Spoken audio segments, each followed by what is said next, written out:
Hey, so welcome back to another episode of Music and Madness with Tom and John. John, we got something different today. We've got our first remote podcast. We got another great guest, of course, but this time we're trying something new, a little bit advanced for you and I, but very. Thank God we got technical people. So today we've got Chase Padgett, and Chase has an act called Six Guitars, and he's playing at the Sharon. And we wanted to bring him on, and our schedules just didn't align, so we thought we'd try something new. What do you think? Yeah, I love it. He's got a big show tomorrow night. Chase, can you hear us? Yes, I can hear you just fine. Can you hear me? We can. Awesome. Fantastic. And you look good. Absolutely. Why, thank you. Yeah. Why, thank you. I try to keep the background as lively as possible for those listeners who are just listening to the audio. The background is a theater here in Orlando that I played this last January and had a fantastic weekend in. Super. Well, Chase, why don't you tell our guests a little bit about your show and a little bit about your background? Yeah, totally. So Six Guitars is a one-man show that combines music and comedy, characters, and storytelling. I play 6 different characters. Each one plays a different genre of music through guitar: blues, jazz, rock, classical, folk, and country. And each one tells their side of their relationship to that genre over the course of about a 2-hour show with an intermission. I've done the show for 15 years now, and I've actually done it quite a bit in the Villages before, but I've never done it in the Sharon, and I've never done it with a full band, which is a real lovely upgrade. For those who've seen the show before, there's definitely going to be some new elements because of that this time around. Awesome. And you would not be playing at the Sharon if you weren't top shelf. No doubt about it. Well, I would like to believe so. Yeah, they don't bring in riffraff into that house. It's too expensive. Yeah. John and I have got a long ways to go before we're allowed to Sharon. Yeah. I've been kicked out of the Sharon, but I've never... I heard about that. Yeah, they let me know when I signed a contract. I was hoping you hadn't heard about that, but secret's out. Oh, no, your face is on my contract. It's a big deal. Yeah. You can let anybody in but John. That's it. Yeah. Well, people around here are excited. We were talking to a couple of people last night that were going to the show. They couldn't wait to go, so. I can't wait to do it. And you know what? This is the first show I've had with Six Guitars in Florida since earlier this year. I just got back from a 2-month tour touring all across Canada in the Winnipeg, Saskatoon, Edmonton, and doing different shows, but playing to hundreds, if not thousands, of people over the summer. And it's going to be really nice to bring this show to this venue. I'm very excited about it. Yeah, I saw your schedule, man. You're on the road a lot, huh? I'm hustling, man. I'm hustling. Jeez. If you want to make a career as a performer, particularly in the modern age, no one makes money from album streams anymore. Like nobody. And unless you're a top 1% of 1% pop artist, it's dicey. You have to make your living as a live performer. You've got to be able to deliver the goods live. So that's what I'm trying to do. Yeah, you're doing well. And you've been doing it 15 years. Would you start when you were 12 or what? Well, I am 42, believe it or not. Wow. So I started in my late 20s when I was 27. It actually premiered here in Central Florida at the Orlando International Fringe Festival here in Orlando.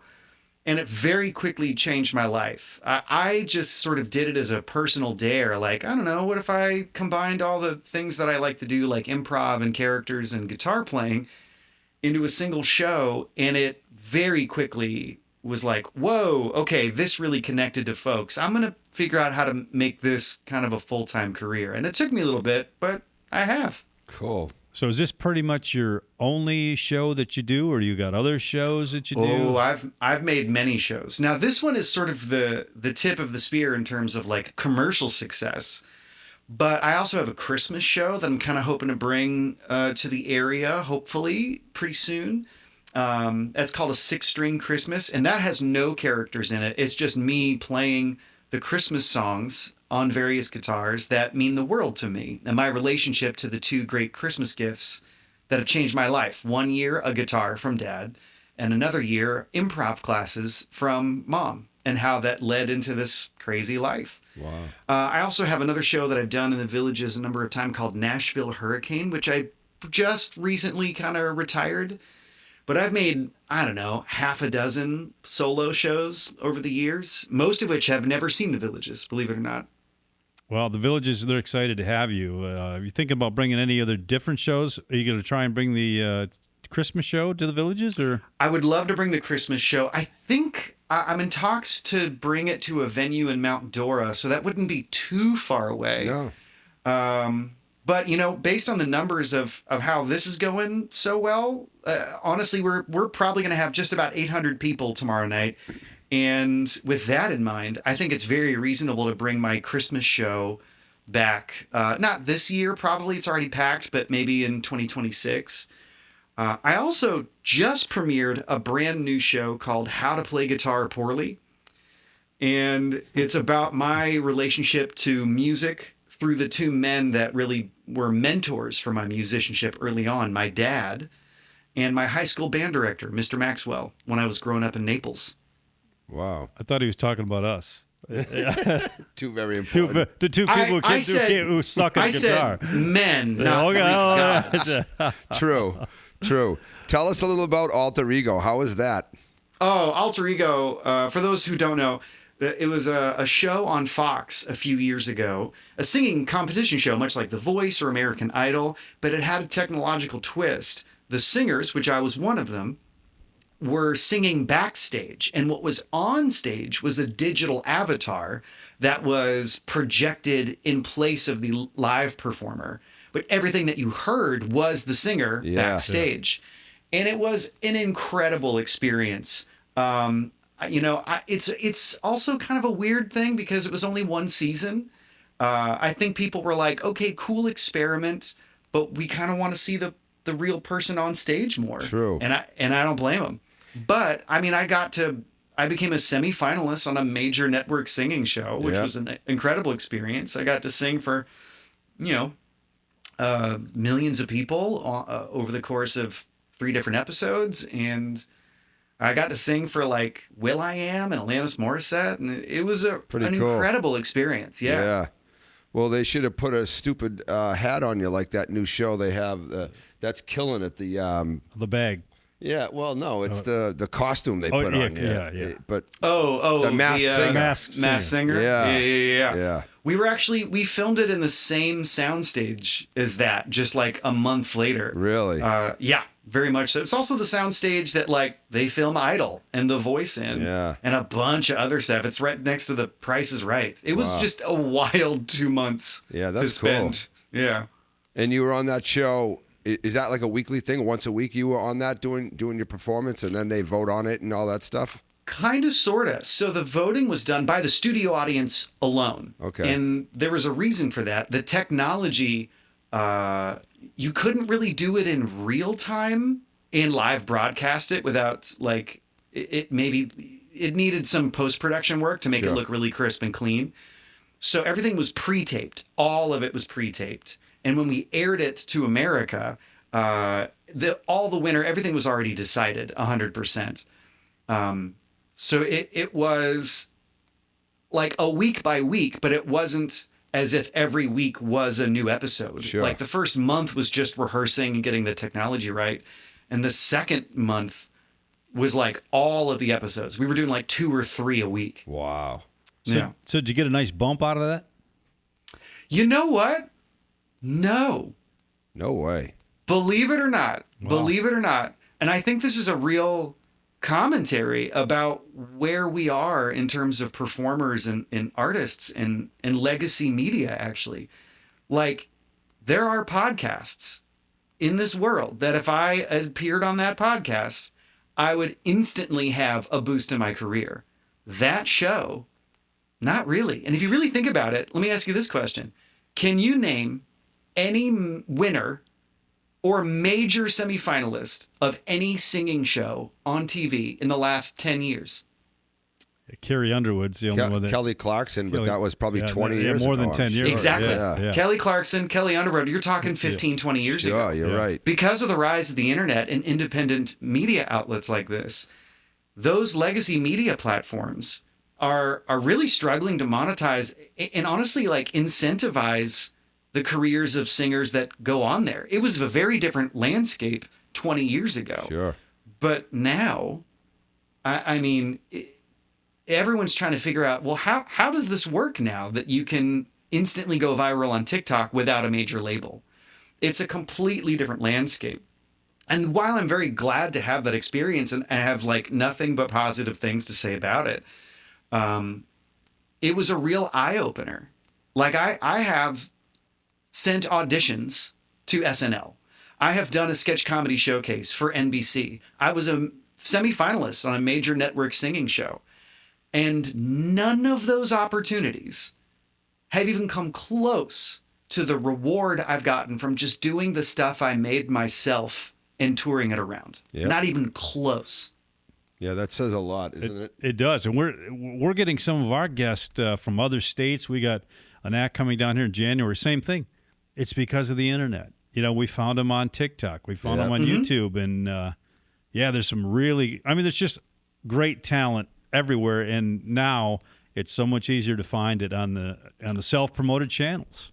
But there's a double-edged sword to that. You know, yeah, you can find it, but it's so flooded. Yes. And if you're an artist, now you have to figure out how you can be an artist and a content creator. Yep. Yeah. And a marketer. And those are different skills. You know, I was just in Chicago this last weekend with a friend of mine, Jenny Zagrino, who is a great up-and-coming pro comic based out of New York. She's got a 6-figure following on Instagram that she's built over time. She's, you know, done some TV stuff. She's got a couple of specials. Really a killer pro-level comic in the New York scene. And we were having this conversation. Everybody is exhausted because in order to make it as an artist now, you have to do 3 to 5 jobs. And you got to do them all pretty good. Yeah, very good. In addition to your own work. So while your reach is infinite, so is your competition.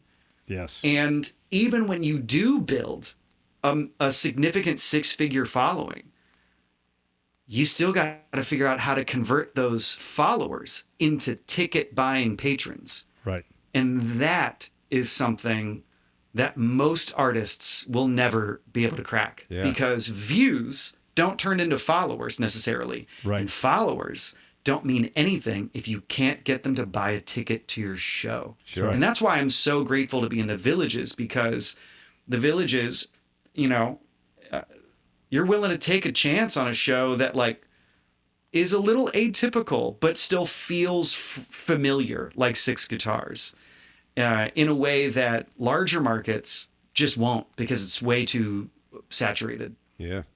Yeah, because it is saturated. You are exactly right. It is very saturated. Well, here in the Villages, there's still a lot going on theater-wise. We've got the Sharon, we've got the Tracy, we've got the Millhouse Theater, and they're pretty active. Yep.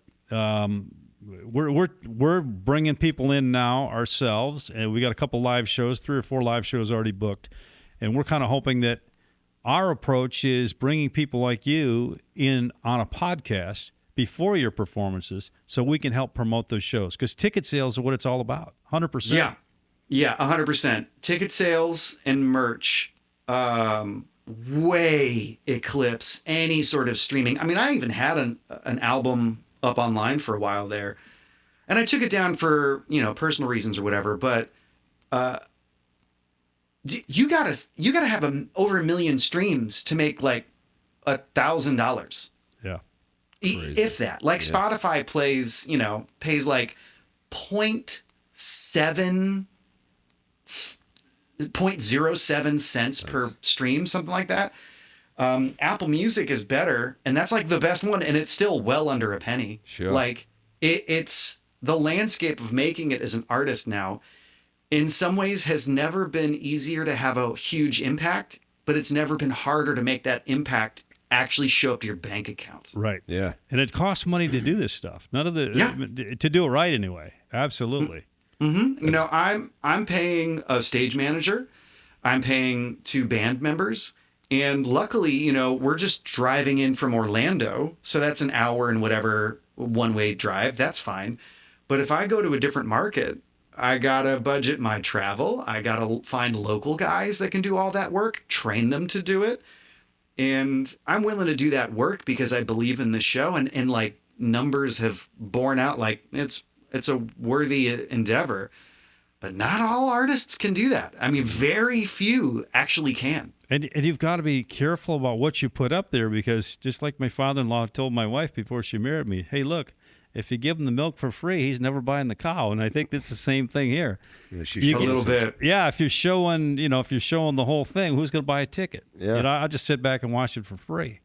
Yeah. So Yeah, honestly. it's quite a balancing act. Well, your reviews are phenomenal on the Yes. Six Guitars. It's I mean, you're getting great reviews, and like I Yeah, said, I've been really blessed. I've had good reviews from publications, but also tons of like patron reviews that are Yeah. just, glowing and positive. I've had people see this show half a dozen times over the years, if not more, honestly. yeah, And I always try to bring them something a little different each time I come back. But because of the improvisational nature of the show, every performance feels like it's just for those folks in the room, which is also Yeah, a lovely way to. that's nice, because there's nothing worse than going to see a great comedian, which I used to do in Boston all the time. I'd see there was such a great group of comedians there, and then you'd see him the second and third time, and it was the exact same show, and you're like, oh, Yeah. boy, Yeah, you can't come back with the same stuff. no, You and can't. a lot of them do. It's such a rough asymmetry between doing comedy and doing music. If you go see Billy Joel and he doesn't play Piano That's Man, right, you're you pissed. want a refund. Yeah. But if you go see Seinfeld and he's like, "What's the deal with airplane food?" That's not his. That's a terrible impression. Oh, it was close. I don't know Better what than that mine. was. But you're like, I've heard this for 20 years. Yep, so true. Well, it sounds like you're figuring it out. That's for sure. Trying. I'm really trying. The biggest thing that I've really figured out, and this is honestly like, I'm proud of the show, but the thing that I'm almost most proud of is the infrastructure and skills I've learned to produce this and make this a viable, profitable income moving forward. So during COVID, I taught myself videography to survive because all of my gigs collapsed. And now I'm really good at editing video, at mixing audio, at motion graphics. All of the ads that you have been seeing on Facebook or Instagram promoting Six Guitars, I made every single one of them. Wow. Myself. Yep. And now I have this whole digital infrastructure and a marketing team in place that deploys and manages those ads that, like, by the time you get to the room and the show is happening, that's the fun part.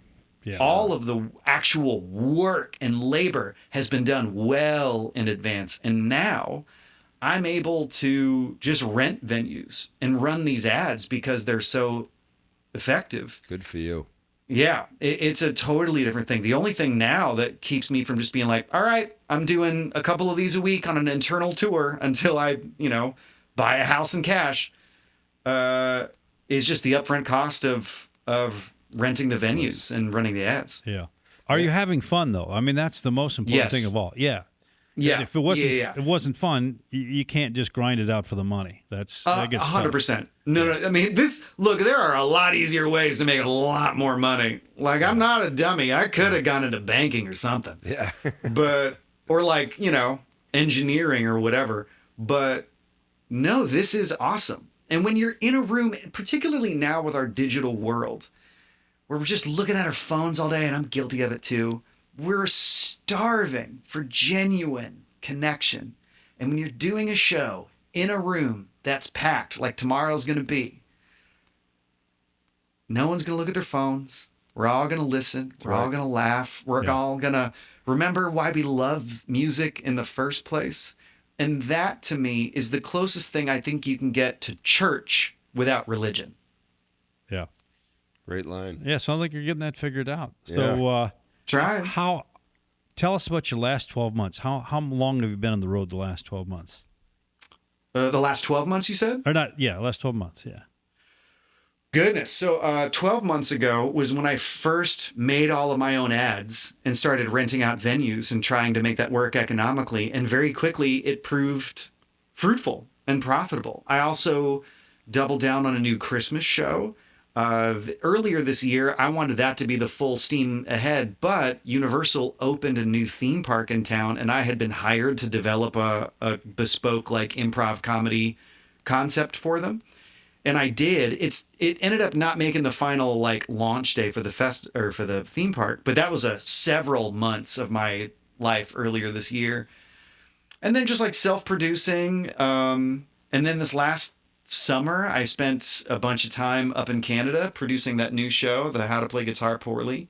And now the goal is to put away the video work, 80-20 rule, only focus on what I'm really put on this earth to do. And it's to do this show and bring this show so other people can enjoy this show.